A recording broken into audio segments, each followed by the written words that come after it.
Okay, welcome everybody to day 2 of eRum 2018. Sorry for the slight delay, we were just getting the sound set up. It's great to see such a full room this early in the morning, and I'm sure it's because you're all eager to hear Roger Bivand, our keynote speaker this morning.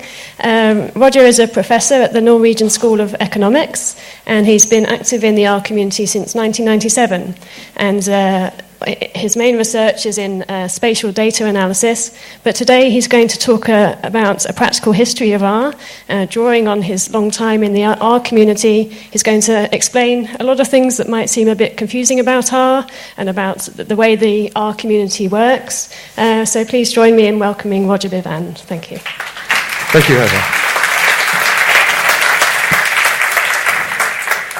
Of course, I'm going to try to disappoint you. Being a geographer, much of what geographers do is by observation. So I may offer some alternative explanations, but I won't offer you a monolithic narrative, because I think R is much more about diversity and choice than about particular narratives. So I'll explain some of the narratives, but I won't try to sell you an authoritative view. What I'll try to do is to indicate how, if you want to test alternatives to this, you can do it. Because since R is open source, or has been open source for a very, very long time, then much of the information is actually available. If you find the slides difficult to read, then you can go to this repository on GitHub where the slides and the code and some other bits and pieces are present.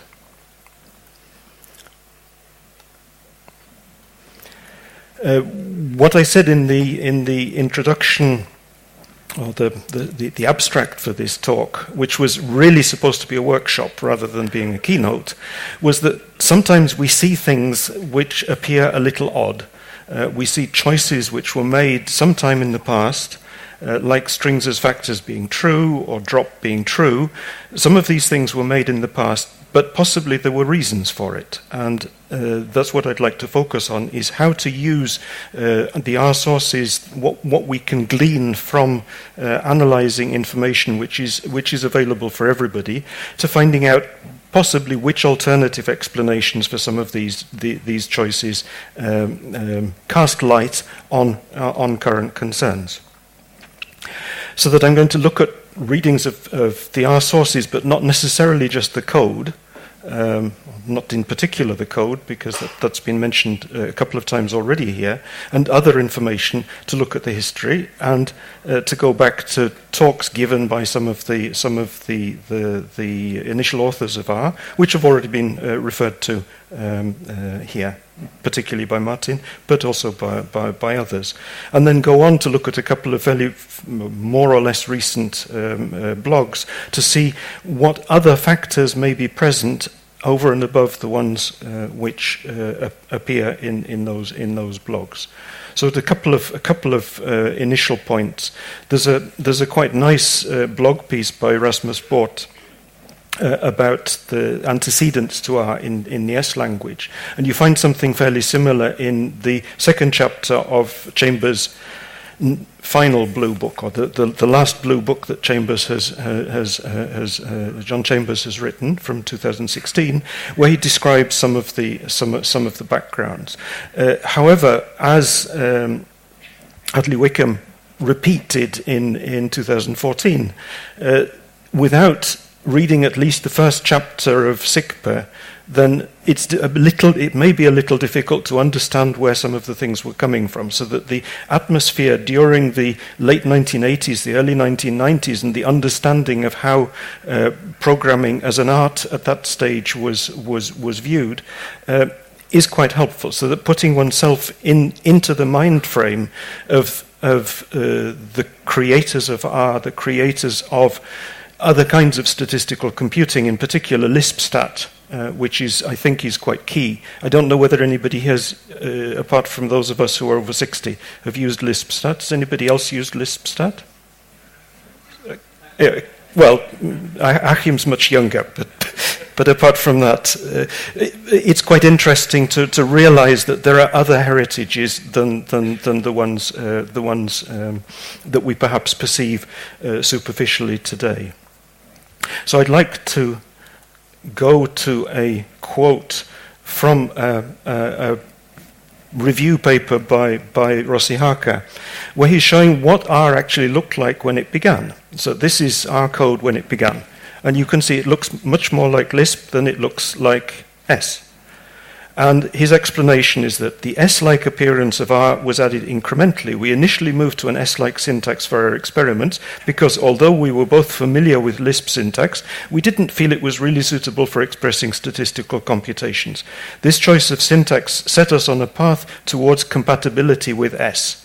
It's like when you start on a descent, the further you move, the faster you go, and at a certain point, as Rossi Haka says, once initiated, the move towards compatibility with S was irresistible. This was partly because we wanted to see just how far we could go down the slope, and partly because it gave us access to code resources and developers. Because if you had something which ran S code, then you could logically do that. And quite a lot of what we were doing in the very early years was porting S code, which had already been written, in my case, for spatial statistics, so that there was one for geostatistics, there was one for point patterns and things like that. So you're porting S code into R because that gave you access to something which, in my case, was very useful for teaching students.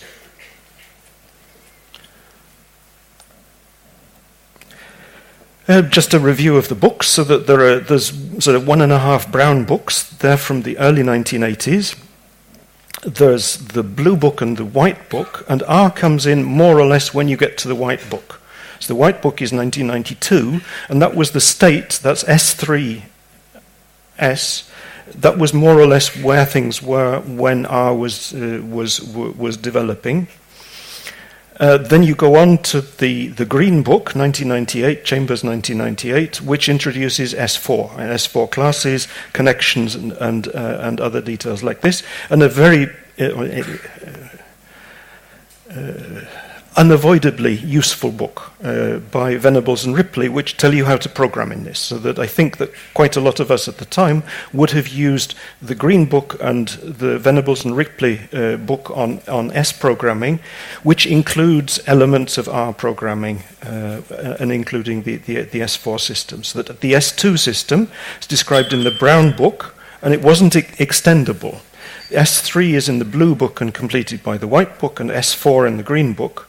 And S2, the move from S2 to S3 was that in S2 it was much harder to write functions, but in S3 then that gateway was opened and a community started to be formed using data frames, formula objects, and the S3 classes and method dispatch. They then appeared from 1990-1992. As you're aware, S Plus is the commercial implementation, and it appears to be the fact that new releases were needed in S Plus, that those were the kinds of things which appear to have driven S3 and S4. Now, I'm not documenting this, and it may be that I'm not quite right because I wasn't sort of in the room at the time, but S seems to have been one of these very odd things. Many of you are from business, and probably in business you would not let your data scientists do things you were not managing.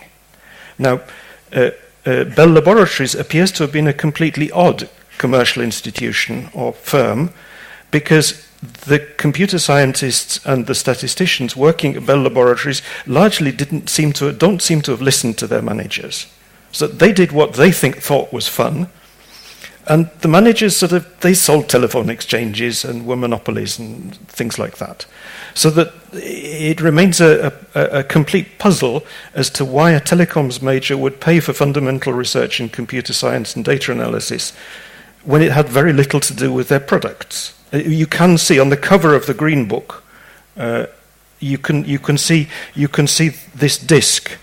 This is silicon, and it was used for producing components for the telephone exchanges, so that the Chambers and the others appear to have been aware of the need to tell them, yes, we're doing something really, really valuable. Unix, as you probably remember, was written to permit the typesetting of manuals for telephone exchanges.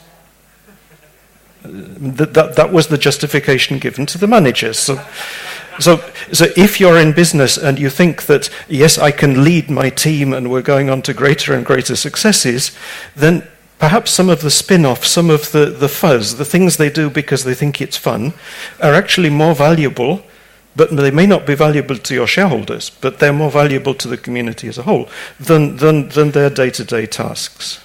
So it's something of a puzzle why both Unix and all of its successors and S and all of its successors came out of something which was commercially nonsense, certainly not very well justified. But it came out because the people were interested in it. I'm also suspicious as to whether there were contacts at the water cooler between the Unix people, the C people, C++ people, and I began writing R simply by converting awk. So I'd written awk scripts, and if I'd read in the data in the prologue and was writing it out at the end, in the end block, the begin block, I read in the data, and then what was inside, I could move it straight into R. I don't think it's an indication that these people did talk to each other, but they were in the same campus and they did share similar interests, so I don't think it's so impossible. S+, because of the fact that you could add in your own functions, this led to wide adoption and a lot of use in teaching and research, and the extensibility in the form of libraries helped a lot with this. So that the S News list, Martin mentioned it yesterday, as the place where Rossi Hacker and Robert Gentleman posted to say that R was available for trying out and download. That was a period, the late 1980s, the early 1990s, where a lot of work was done through netlib and statlib, which was where people shared code and shared data sets and shared information. And the S News list was quite central in this. So there was a lively community, certainly of the same kind of quality of input to the mailing lists that you'd see in our help in the early 2000s. So it was lively. There was a lot going on. One of the specific features that you see in all of the books, as if you go right back to, there was actually a book before these two brown books. There's a book on graphical data analysis, which had a large section with data sets at the end, and the data sets were used in examples, so that if you think of the way in which the way in which examples began in R, the help pages with an example, and the example very often using a data set which was a standard data set in applied statistics textbooks, so that a lot of the testing was done by interrogating. You had the textbook on one side of your desk, and you had your monitor, which took up most of the rest of the desk, and you were comparing whether what you were getting out of the system was similar to what was in the textbook. This ethic if you understand that, then reading the help pages, certainly the older help pages where not much has happened recently, will give you a good grasp for what was going on. It's something which actually goes back quite a long time, and this is where we then get to we get to R. If you look at the pages of the introductory pages in many of the books, like the brown books, the blue book, the white book, then you see that Luke Tierney was active in the applied statistical computing community from a long time ago, and lots of other people were as well, including people who are in the room here.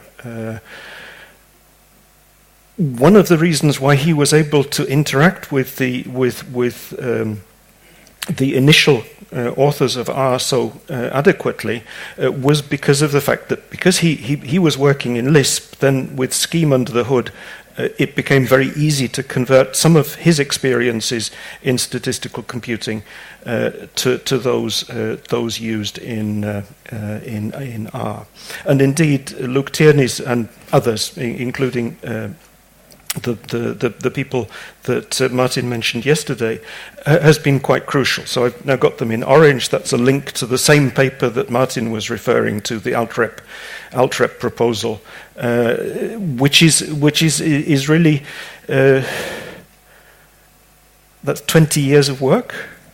So you're starting working on things in the late 1990s, and then we're progressing. We're now the late 2010s, and still working on the garbage collector and namespaces and byte compilation and serialization and parallelization. These are all things which don't seem to have quick answers, and it's important to try out really quite a wide range of solutions and leave many of those possibilities in place, so that if you have a take-home point when I'm through, then it'll be something to do with an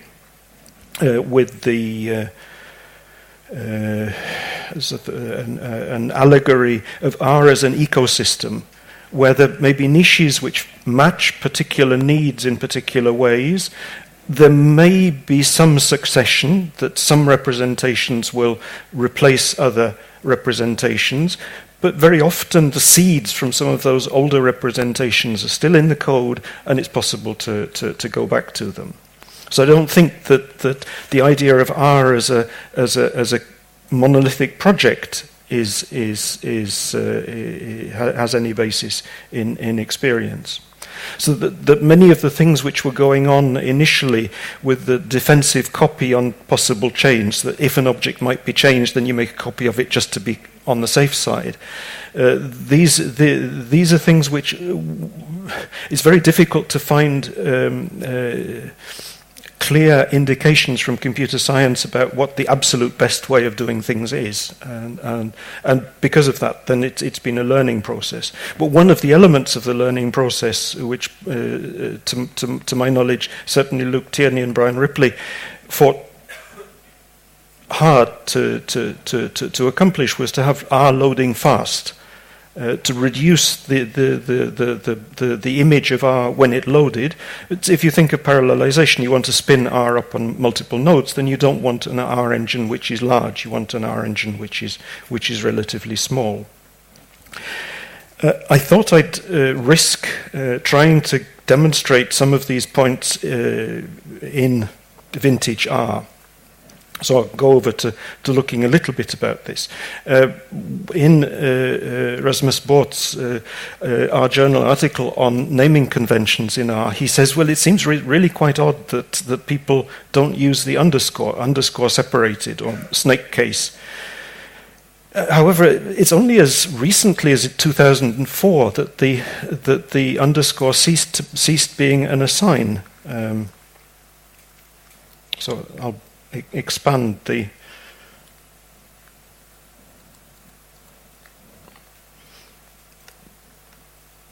so that this is from an S manual, or it's from one of the books. I think it's from the Brown book. You can see here there are 3 assignment operators. There's the left arrow, there's the underscore, and there's a right arrow. And it says that it simply says the underscore can also be used for the left arrow. There is, but I haven't managed to find it. I can remember, but I can't remember exactly where it was. A comment from Bill Venables some probably 12 years ago, when the underscore had been removed, trying to explain that it was something to do with the positioning of the keys on a keyboard, that there were some terminals which had a keyboard with a left arrow, and other terminals the same place the key was the underscore. So that for people who were touch typing, then you didn't want to have to find the left arrow on a keyboard where it was actually the underscore. So that the underscore, but whether that's a Bell Laboratories legend or not, I don't know. So that there are lots of cases where there's a prosaic reason for things. So that using camel case or dot separated, it's not just to do with aesthetics or choice. It was to do with the fact that the underscore was used for something else, and of code in my packages, which is still running, then quite a lot of it was written by 2004. So that when I started coding, then that was simply the way it was. I can use underscores now, but something doesn't seem completely okay. It seems a little odd. Why a factors storage mode? Why is it so central? Strings as factors was actually at the time called as is. As is was default false. Now, why might this be? Firstly, R only got hashed character strings fairly recently, and a factor is a sort of poor man's hash. So you get the integer values which you store, which are indicating which of the n levels of the strings you have. And if you've got treatment, non-treatment, if you've got male, female, if you've got some other factor which you're going to use for analysis, this came in the white book. And the white book was about statistical models. Now, character strings aren't terribly much used for statistical models, weren't considered in 1992 to be terribly much used for statistical models. So it was completely understandable that if you were inputting or reading a character string, then the understanding was that you were going to use it as a categorical variable. And I can show you the pages if you like. The pages are written down here. The same would apply for drop equals true, and you can find traces in the brown books and the blue book saying, well, if you've extracted something which can have its dimension reduced, then that's what you want to do because you're going to use it for computation. So it made the more complicated structure redundant. However, this isn't the whole story, and this is I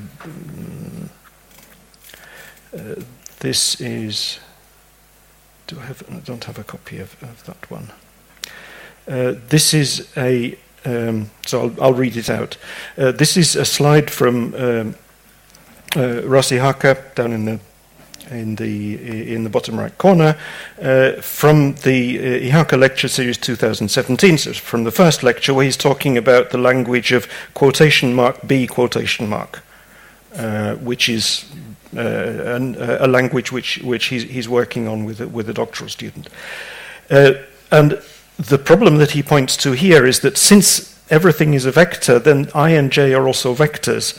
And if they were meant to be scalars, then you actually do run into a problem of whether you should represent all the vectors as scalars or whether you wouldn't actually benefit from having something which was really a scalar, because this would work better.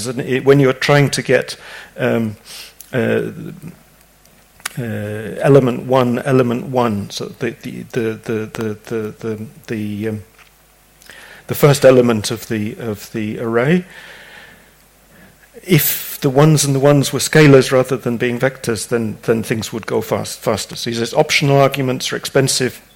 It says xij is ambiguous. It could represent a one-by-one subarray of x, or it could represent a scalar element in the 1-1 position. R disambiguates this with an additional optional argument. So that there are concerns about drop is true, drop is false, but they're not. The only concerns are not that the output object is not a subarray. It also that access to the contents may also be and this I think has been taken up in the altrep discussions as well. So there's a lot of thinking going on around these kinds of topics.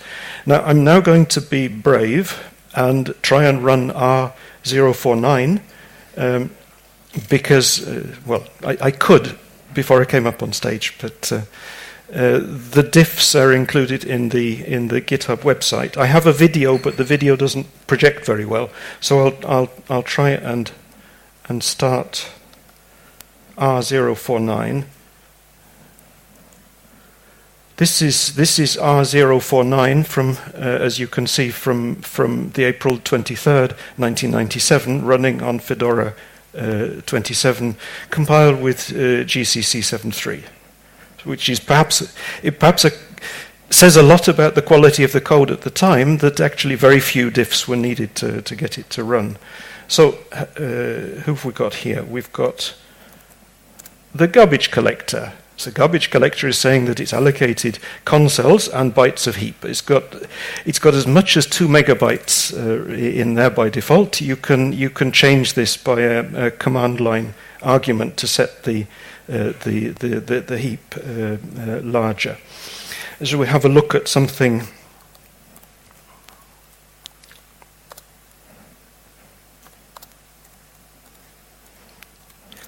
It's the underscore. So what's in the workspace? You've got 2 objects, obviously, because it's the same as that still works the way it was at the time. What else can we look at? We could look at the as is. We could look at a number of things like that. I'll just.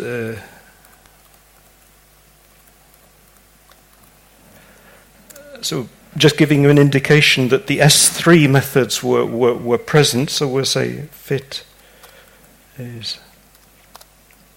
Well, if I'm going to be consistent, then I should do that, shouldn't I? So.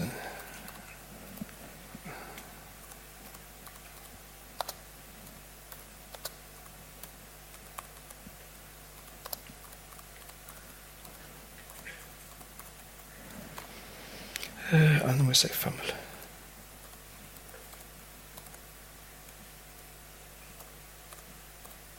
Does it have read line at this time? This one does. So you're thinking if he makes a mistake typing, then he can go back. Yeah. So we'll say.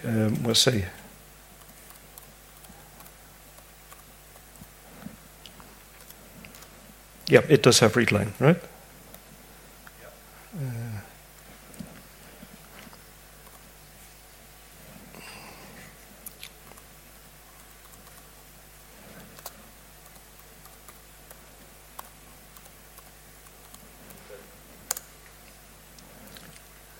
Okay, so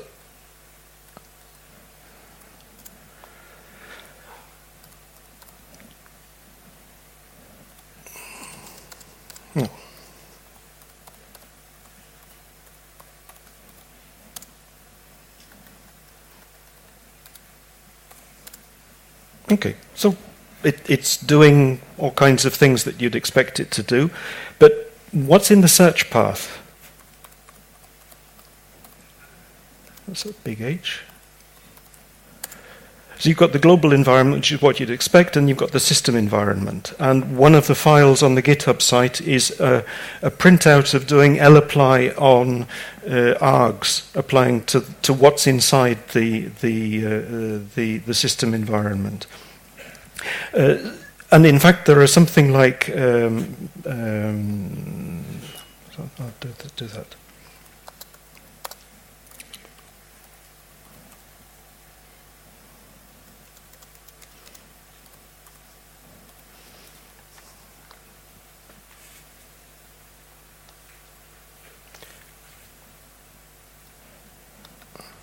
There is a website called R-Archaeology, but I think I'm doing fairly extreme at the moment.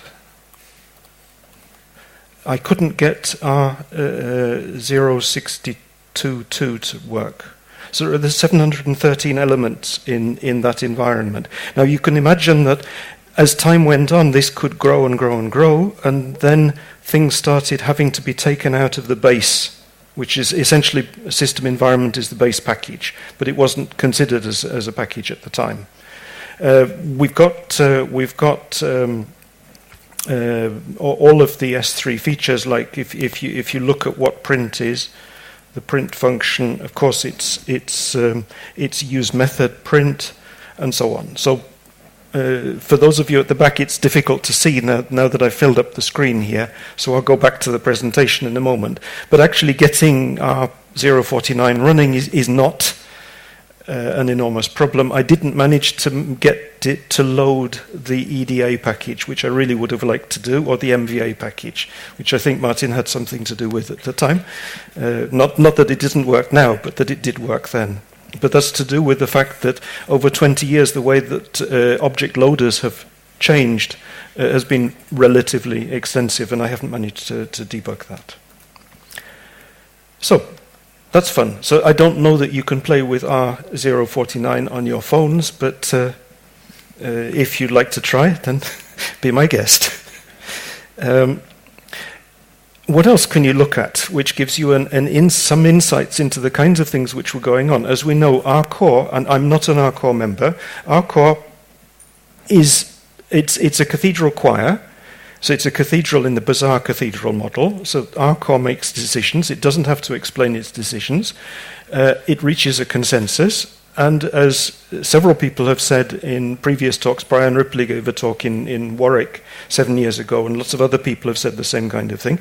If something happens, it's because either R-Core has reached a consensus, or that an R-Core member has felt that this is something which needs to be done, and the others don't stop them. So that it's based on very much on people respecting each other's points of view, but also respecting the fact that they're very diverse. They have different interests. Some of them are much more interested on the user-facing statistical functionality. Others are much more interested in the internals. Some of them are interested in both, depending on whether it's a weekday or a weekend. And if you want to find out who's been making commits on weekdays and weekends, then of course you run this SVN log, and then you have the data.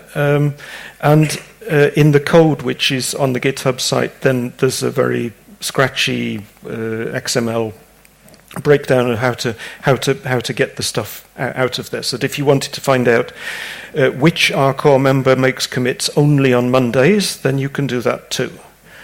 Each log entry has a revision number, it has an author and timestamp, and it has a message, and it has paths to the files which were affected by the commit. How many of you can use SVN? Okay, so there are still some people there who can use SVN. SVN is a centralized system, so you don't have your local commits and then push to a central repository. It has global commits, so that obviously if somebody makes a global commit without having tested it locally first, think Travis, but manual Travis, then it can lead to a certain amount of discussion.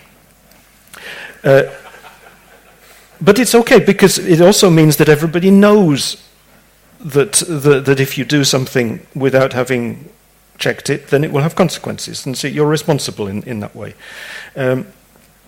So that this is going through XML, the XML output. I haven't tried to do the same things, pulling things from the RSource repo from Winston Chang's GitHub repo.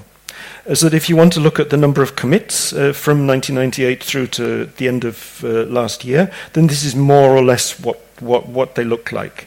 And I've put in the release of 100200300 for information. Everybody knows, of course, the release date of 100 was the 29th of February in 2000. Everybody knew that? Yep, it's been on quizzes too, so that's something you need to know. If you then want to look at these are commits by author and year between the 6th revision. I didn't include the 2nd revision, which is starting the repository.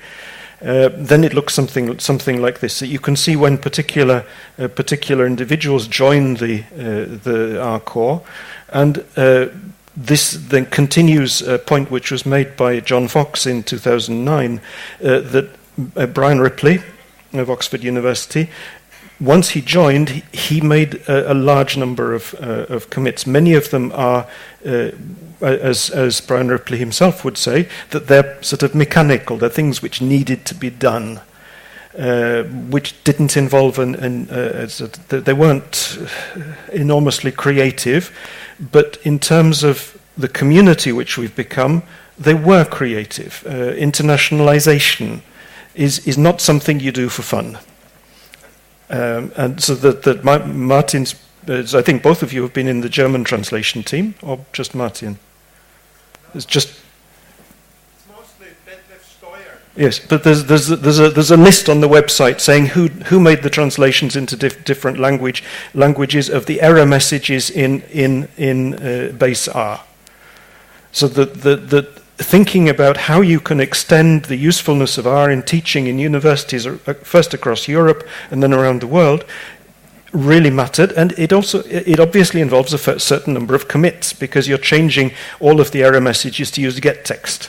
To pull out the error messages. It's not computer science fun, but it's very useful for building a large community. And I think if you say, okay, most of that was done 10 years ago, certainly it was more or less complete 10 years ago, then the growth of the community since then has borne fruit.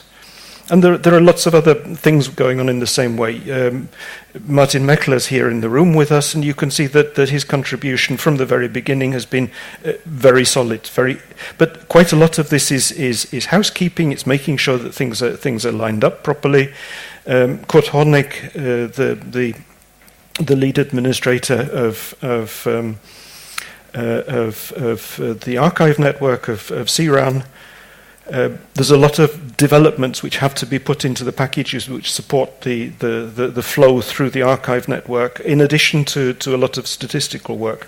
Peter Dalgård, Duncan Murdoch, Luke Tierney, Stefano Iacus is also here with us, then John Chambers, and so on. So that there are Paul Murrell with graphics. So that there are lots of people making contributions. By the time you get to the third of these 5 columns, you get Rossi Harker and Robert Gentleman, and Simon Urbanik, and so on. System is not really an identifiable person, but it was one of the authors of the commits. Then you get to others. The 4th column, you see Thomas Calibera, Michael Lawrence, and so on. Probably Duncan Temple Lang, as a guess, because he's not Murdoch, so he must be some other Duncan. So it's Temple Lang, and so on. So there are people there. Martin Morgan is from Bioconductor.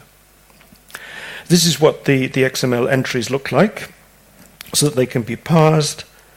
So that the one here was from September 1997. Rossi Harker made a commit of a new predict LM from Peter Dalgård. And then if we go through to the last one that I've recorded here, because I stopped 10 days ago with the recording, is one from Brian Ripley, who's checking to see whether TextLive 2018 still works for us, which is something that Brian Ripley has done a lot of, is simply checking to see whether an as yet unreleased GCC version is going to break stuff. So that already in February we were getting emails saying GCC 8, which of course hasn't been released yet, is raising issues here and there and so on. So Brian Ripley is watching out for us. If you take the commits which had the largest number of files attached, they're the kind of things you'd expect. So that in 2015, everybody went over to use HTTPS, so that all of the references in the help files and in the source itself had to be changed. Then in 2012, the name of the copyright for most of the code was changed to our core team, and then there were other things like this is just sorting the ones with the largest number of files. The interesting one is probably the bottom one, if you can see it. It's 2003, splitting base. So it was at the point at which the graphics elements and other elements which were inside base, like stats, came into being, graphics came into being, so base was split, so that the files had to be modified. It's possible to drill down and look at the particular contributions. These are epoch file commits over the whole epoch of 21 years. which directories in the trunk were affected, and source is obviously very major, but you can also see that tests have received a lot of attention. So that tests are something which, again, it's something the community needs to know that R reproduces things. And I liked a recent reply by Martin to a mailing list commentary about MKL and other parallel blasts. And the comment that the R community is very conservative because we want to be sure that the output of linear algebra is exact.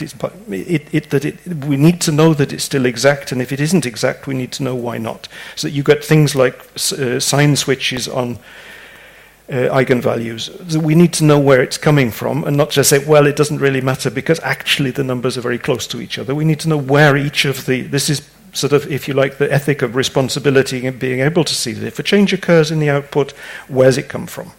And I think that's something which is has turned out to be very valuable because, as Martin in that mailing list posting, I think on our Devel, said that we over time we've been able to feed things back to Lapach and Blas so that they could correct things which had gone wrong on their side. If we go then down into the source, then we can see that many of the commits are in main and library, but there are others in other areas as well across the range here. Going down into library, we can see again that many of the commits are in base, but also in tools and utils, stats, of course, methods, and the three graphical packages, grid graphics and GR devices, parallel getting 1100 commits. Time series, almost 1,000, tickle TK, and so on. Some of the names you see here are not present in the present trunk because they've been retired or moved aside. So that modreg is I think no longer there. I'm not sure whether MVA is there. I don't think it is. No, it's been moved into stats. If you then go down into base, then you can see some of the things which are in base, and then you get back to the translations. The PO is for the translations. If you look at the files by year and commit action, you can see that the addition of new files terminated more or less 10 years ago. The new files are added very occasionally. The scale is 10,000 files. So if you add 5 files, it won't be visible here. But a lot of it is to do with maintenance, so that it's the blue color. So a lot of maintenance is going on all of the time. And even when changes are being made, the alt-rep changes, they're being made in existing files, so that it's building on a structure which is, in general, very stable. Now, a final point that I'd like to make about how long have I still got? 2 minutes. Okay, so I'll show you some pictures. One of the things which struck me in a couple of blog postings recently, there's one which was promoted by very sensibly reconnected by David Smith. So it was on the Revolution Analytics blog, was Andrew de Vries finding clusters of R packages using rgraph and using PageRank. Were 3 years later on, but it did strike me that it might be useful to see what happened if you added all of the bioconductor packages into the list of packages where you're looking at reverse dependencies to see what kinds of clusters there are there. Because I think some of the narrative that we have about R is that there's another blog posting which I'll come to in a moment, that there are the ancients and the moderns, and I think we can probably guess who the moderns might be, but actually it turns out that if you take the PageRank of CRAN and bioconductor packages, then annotation DBI comes in just after ggplot2. And if we then cluster these in the same way that was done in the original paper, this is the first cluster with some of the packages you might expect to see. Then you get to one which is more tidyverse. Then you get to one which is bioconductor. Then you get to one which is RCPP and similar, more bioconductor, and econometrics. So this is formula, sandwich, LM test with Achim, who's been involved in quite a lot of that.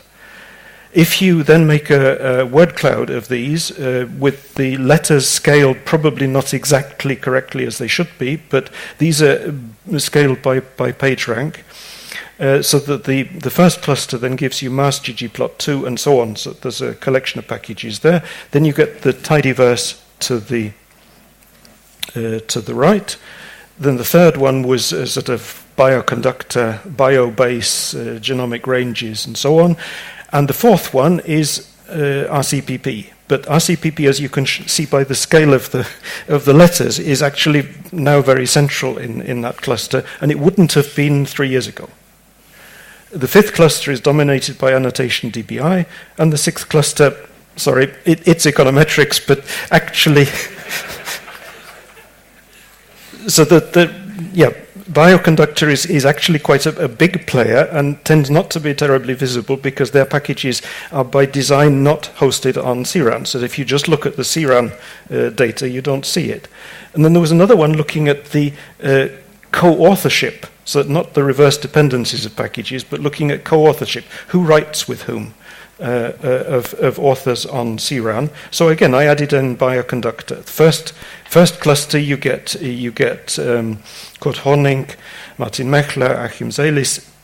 As actually Kurt isn't here, but if he was, then we'd have the top three in the room. Then that would be the people who write together, people who contribute packages together. The second one is led by RStudio. Inc. I'm not quite sure whether Inc. isn't the same as RStudio, but the third one, led by Bioconductor, is Bioconductor Package Manager, Bioconductor Core Team, Seth Falcon, who was an R-Core member, Martin Morgan, and so on. The fourth one, I believe, is probably more bioconductor than certainly biostatistical. The fifth one is also sort of biostatistical. The sixth one is probably also biostatistical. So the idea that you have that data science is what rules the ground is not quite there, because data science in bioinformatics, biostatistics, has actually been around for a long time, and curiously enough, they are S4. Bioconductor is S4. Which may puzzle people. Does anybody still use S4? Yes. If we do the same word clouds on these, this is what we get. So we still get some fairly obvious dominance. So the people who work very hard and hold things together. Concluding, so I think there are lots of reasons for looking not only backwards, history, but also sideways, because there are parts of our shared history which perhaps we don't perceive as clearly as we could. Things which are necessary to keep things running, like internationalization, like translating error messages, and bioconductor, which is, if Genentech is deeply involved in this, Robert Gentleman is at 23andMe.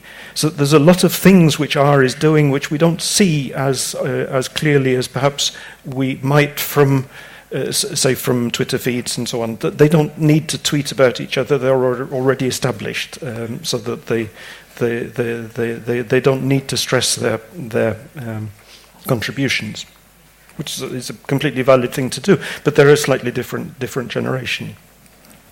So that there are a range of different options which are available, many different options, the way in which you structure the data, S3, S4, data handling, adaptations for different settings, and I think, I'm not going to go into the next talk, which is about the future, but I think the future, actually building on the history that we have, is very positive. And it's positive partly because the differences which exist in the R community, the tensions, the disagreements, they provide ecological robustness.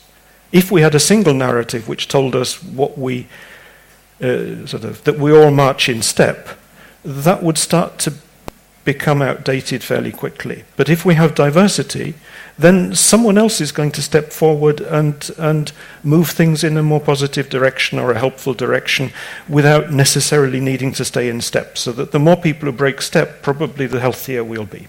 And with that, I'll conclude. Thank you.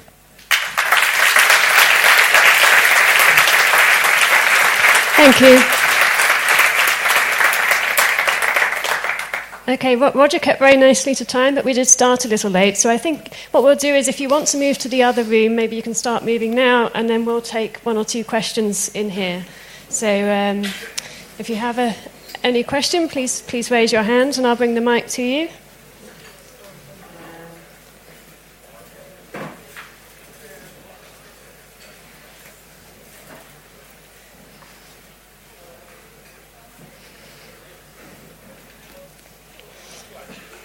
Any questions?